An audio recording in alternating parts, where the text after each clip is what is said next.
Hey, this is John Lee Dumas of EO Fire, and welcome to Master Leadership. Great leaders ask great questions, and this podcast takes you on a journey to master leadership with questions that matter to leaders who matter with your host, Lily Sanabria.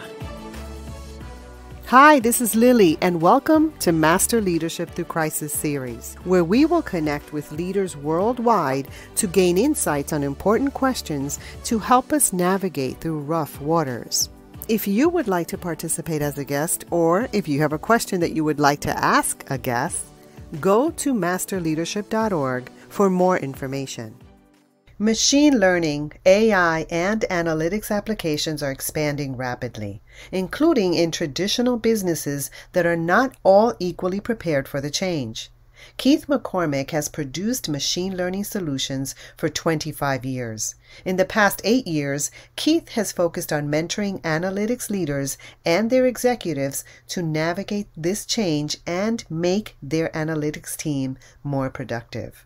A new generation of data scientists is graduating from thousands of college degree and certificate programs, hundreds of which didn't exist just 5 years ago. Who will lead them? In the short term, they will be led by business leaders that are trained in other disciplines. In the medium term, some of these young data scientists will have to become leaders themselves. With everyone's focus squarely on technology and not on people, too few are asking the critical questions of how to mature this field and put structures into place that will allow these new teams to thrive and create value for their organizations. Drawing upon decades of building these machine learning solutions, it's Keith's job to remind his clients that machine learning solutions are ultimately there to create positive change with their organizations, using math to solve people problems. A typical client is a senior manager or VP of analytics. Working together, Keith and his clients hire the team members, train them to stay focused on organizational change, and educate their senior leadership on deriving the optimal value out of their efforts. Welcome, Keith McCormick. How are you? Good morning. Good morning. We are so happy to have you on our podcast. Are you ready to pour into our listeners? I am. Great. So, Keith, tell us a bit about your path to leadership and what you're doing now. Well, as I was reflecting on this a bit, one of my earliest, adult memories is I remember I had to give a talk in high school, and I'm kind of a quiet, reflective guy, and I was rather shy when I was in high school, and I just prepared for this talk, and I think it was only supposed to be 5 minutes, but I went more than a half hour, and it really was an experience for me having my peers look to see what kind of intellectual adventure I'd been on preparing for this talk.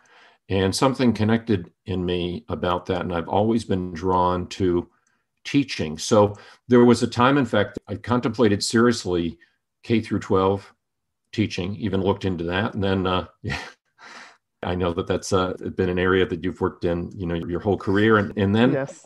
School psychology actually was something that I contemplated. So this is really something that I returned to again and again. And then as I got into my 20s after undergrad, I thought, well, maybe PhD and being a professor is the way that I can, scratch that itch. And I got an opportunity to be a software trainer.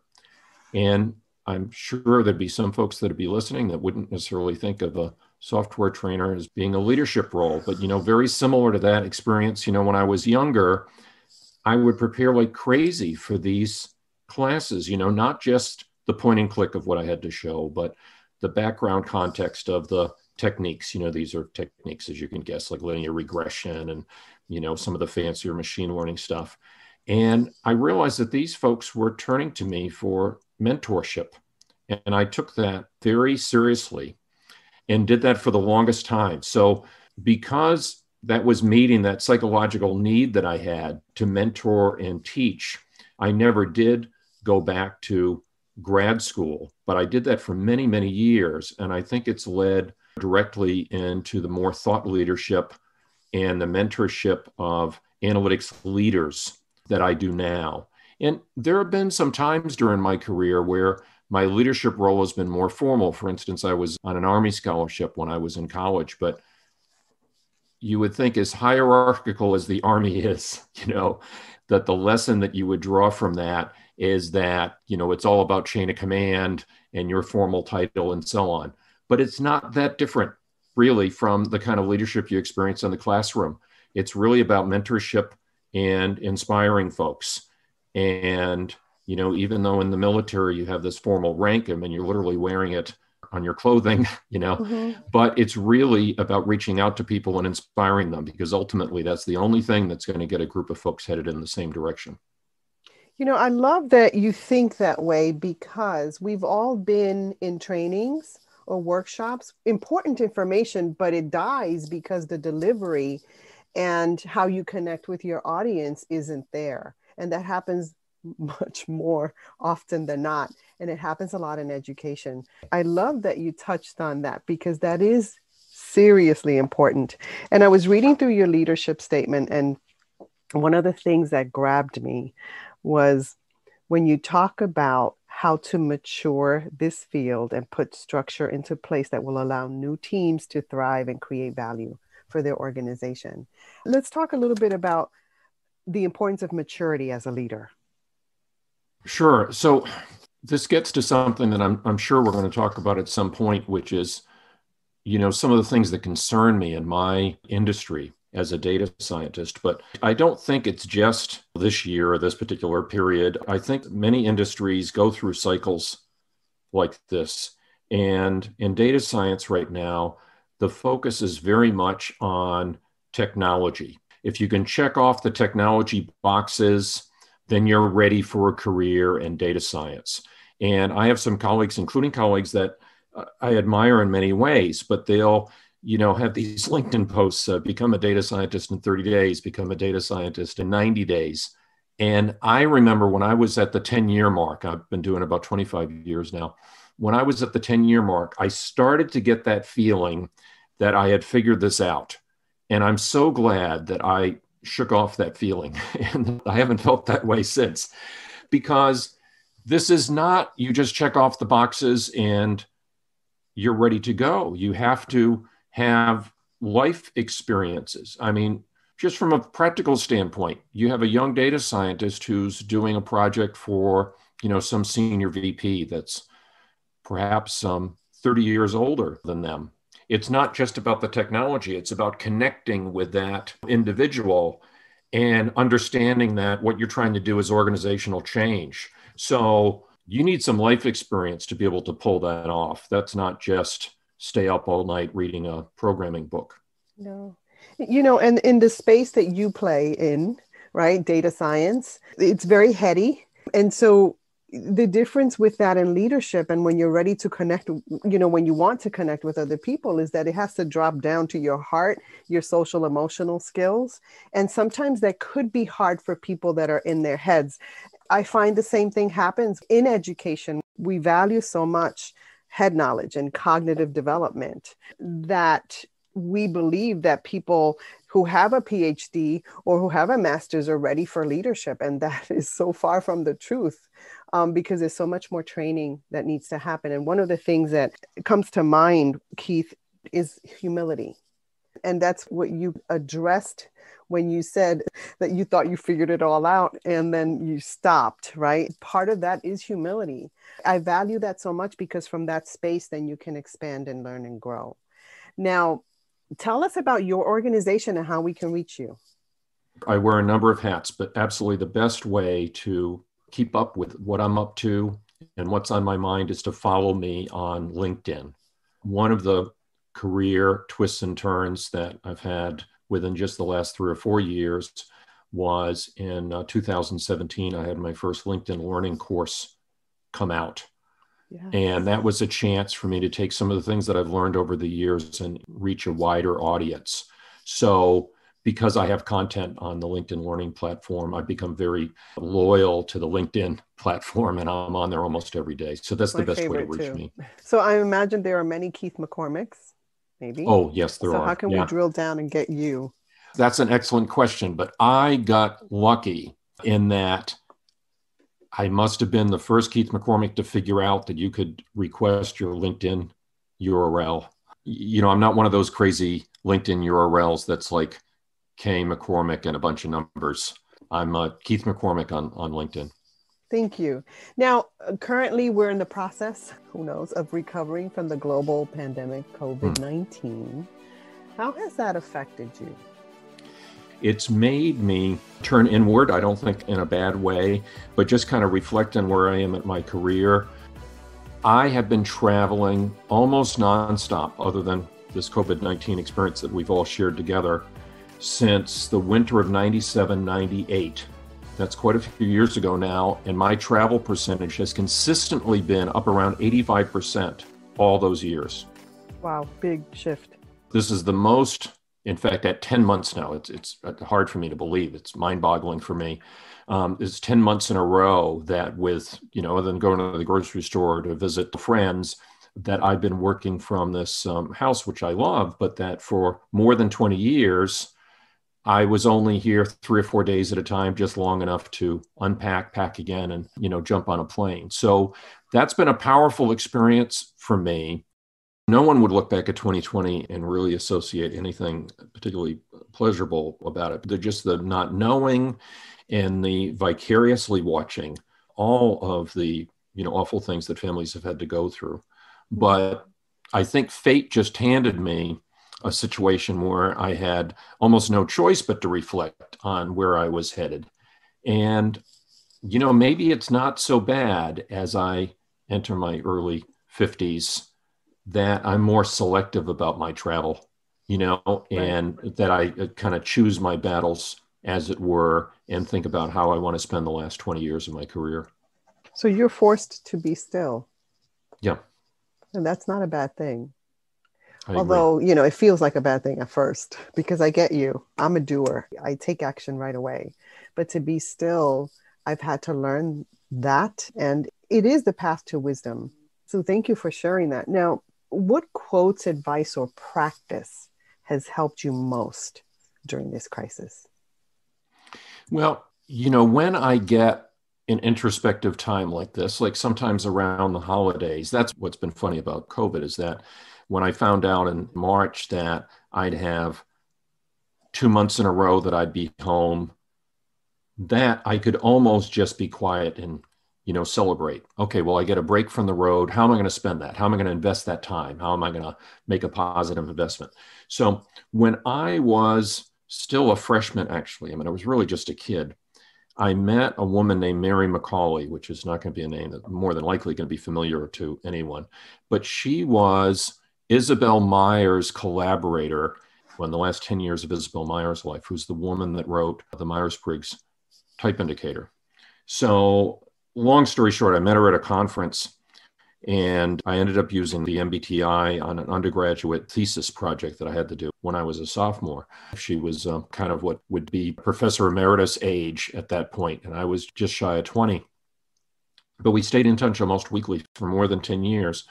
So that definitely made me a Jung fan, so not just the kind of MBTI stuff that you see on the internet, like what Harry Potter type are you, type stuff, but this kind of more deeper analytical psychology type stuff.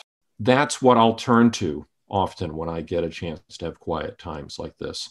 So, there's a couple of Jung quotes that I'm fond of, but basically what I'll do is I'll sit and I'll say, well, okay, this is my chance to kind of introspect and think about where am I, my psychological growth. Jung would argue that in midlife, you're using parts of you that you didn't attend to when you were younger. And I like being able to check in every once in a while. It's obviously very different from my data science life. So that's why I find it very renewing to sit down and think about that from a psychological standpoint. Where am I now that I wasn't 10 years ago? Mm-hmm. And you can do interviews, right? Were you doing interviews before when you were traveling so much? Excellent point. I wasn't. What I was thinking about is I said, well, I'm not going to be doing the kind of networking. And I was thinking, wow, in 2020, I'm not going to have any of that. How can I move that part of my professional life online?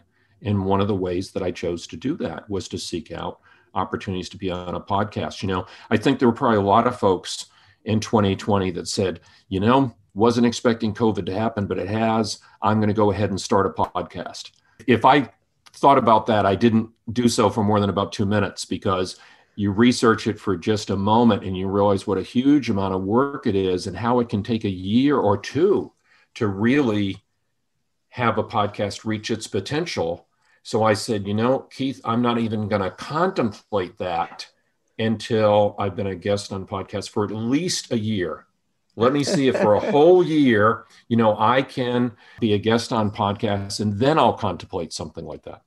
So you're right, very insightful. You articulated it better than I could myself, that was one of the ways that I said, I'll work on something that perhaps has been neglected, which is a way of networking that's uniquely my own, and not just what happens when you're physically in a building with a couple thousand people. So Keith, thank you. Now, as a lifelong learner, what are you learning right now? I got a little carried away back last spring. I took books that had been in my wish list for some time, but that were too ambitious, too physically big. But I've been chipping away at that, all year. So I've been reading a lot on kind of the context behind machine learning and AI, things that people will be familiar with, like Turing and the Turing test. If a computer fools you into thinking that it's a human, what does that really tell you? Is it really thinking or not? And there's some interesting philosophical questions around that. So that's just not the kind of thing you bring on a plane, So this past year has given me a chance to do that kind of work. That's been important for me. I hadn't done that kind of thing since I was younger, and I needed to return to that.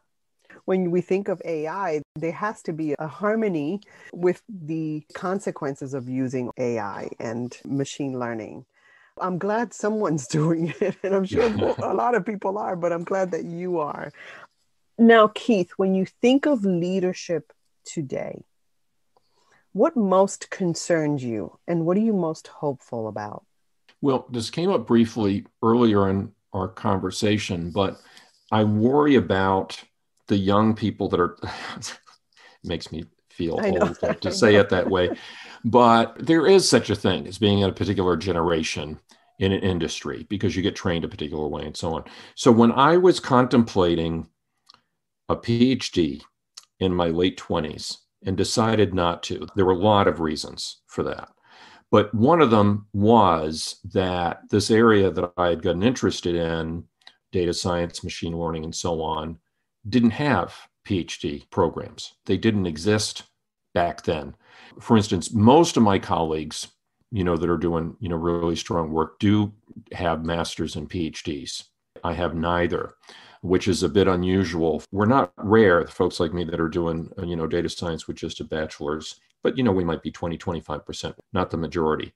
But what that meant was on-the-job training was a respected alternative because there weren't a lot of formal programs.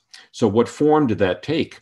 That took a lot of mentoring. That meant that it was almost like being an apprentice carpenter or something like that. You'd have a more experienced person, you'd work alongside them.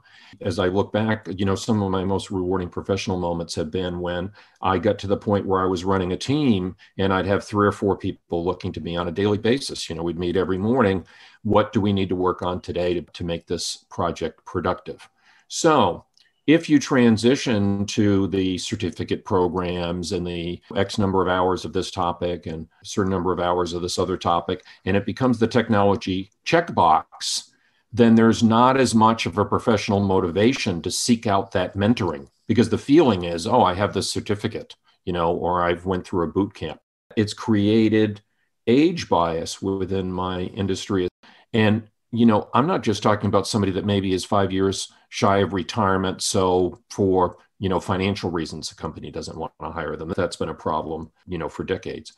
But I have colleagues with PhDs with 30 years of experience that during the interview process were given a quiz. They were asked to literally recite from memory a particular command and a programming language, which wouldn't have been used 25 years ago. And it's like, sorry, this isn't going to work out. So I remember sitting down with a client. I said, are you purposefully trying to ensure that everyone on your team is 25 or younger? And I said, I have no problem with young, ambitious, well-trained data scientists, but do you want your entire team to be that age? You don't want anyone with experience? And they said, oh, no, of course not. I said, when was the last time that you had someone over 25 max out these Python tests? And worse than that, Lily, it never passes through the HR process. So the actual executive that is assembling the team never even gets to meet these wonderful, experienced people because they haven't checked off all the boxes, even though they might get a good performance, but they don't get a top performance on these technology hurdles that they have to jump over. You know, too often we value skill over character. And in your field, certainly skill is important, but someone with the experience in the field is valuable. And I love that you mentioned that here because it also happens in education. You also spoke about mentorship.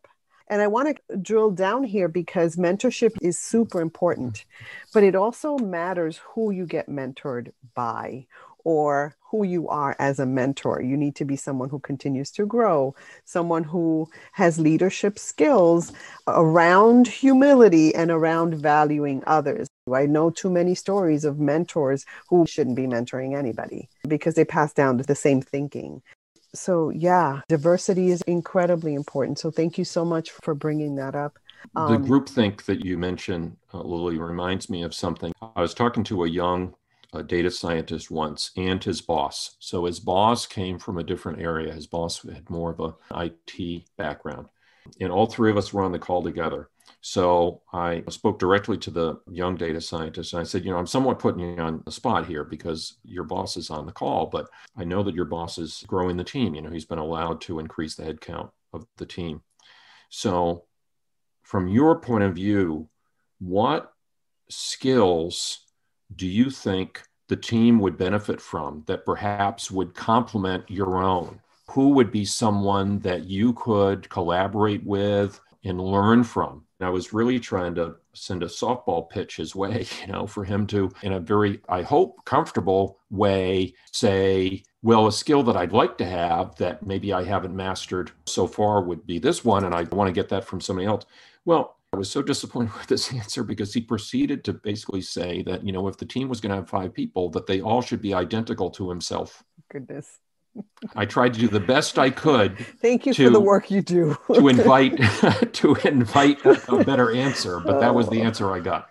Wow. Yeah. And I'm not surprised. You know what? I started this podcast because I wanted to up-level our leadership collectively. And so hopefully this will land on someone's ears, someone's heart, and maybe cause them to reflect. So thank you so much.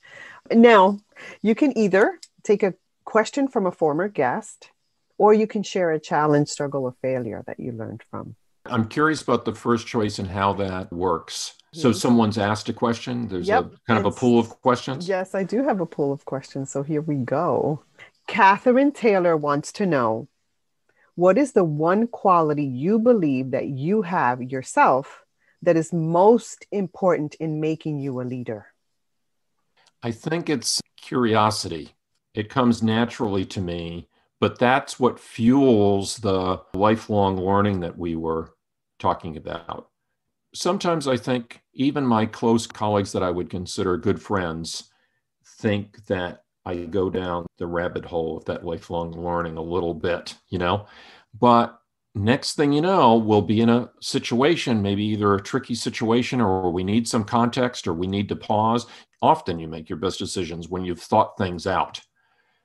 And those little intellectual journeys that I take on topics that I don't know for a fact that are going to pay off, but I spend time on them anyway, will suddenly become very handy weeks or months down the road in ways that I don't anticipate. It's that curiosity that drives me to do that, but also makes it fun along the way. I love curiosity. And by the way, that would make you a great podcast host. I just want to say. All right. So, Keith, as a listener of this podcast, what is a question that you would like a future leadership guest to respond to? I guess it's hard not to reflect on what we should be thinking about, as leaders in our organizations and as mentors to our colleagues about how we're going to find our sea legs in this new normal when it comes. For the longest time, we all commuted to an office because that's what we had to do. And then in 2020, we all stayed home because we had to. But at some point soon, we're going to have a choice. And how are we going to navigate that choice? So when going to the office and going to a conference is a choice again, how are we going to navigate whether to return to the office or continue to work from home? Great question. Thank you. Now, Keith, is there anything else you'd like to share with our listeners? There is. I have done a course for analytics leaders that I'm very, very proud of on the LinkedIn Learning platform. And it's Introduction to Predictive Analytics for Executives. And you would ask me earlier, the best way to find me, is on LinkedIn. But even more easily than that is you can go to the LinkedIn Learning platform. A lot of folks have access to that don't know that they have access to it because their LinkedIn memberships often include it. And I'm the only Keith McCormick that's an author on LinkedIn Learning. And again, it's Introduction to Predictive Analytics for Executives. And I put a lot of thought into that course because I knew that it couldn't be 3-4 hours long. This had to be like an hour long. And what do senior executives need to know about people that do the kind of work that I do? Fantastic, Keith. I want to thank you so much for adding value to me and to our listeners. Thank you, Lila. Have a great day. In closing, here's a quick message. Coaching is the art of influence that underpins leadership in the 21st century. It is the very thing that can get you from being stuck to being extraordinary. So go to masterleadership.org and sign up to get a free coaching session. Until next time, continue to ignite that leader in you.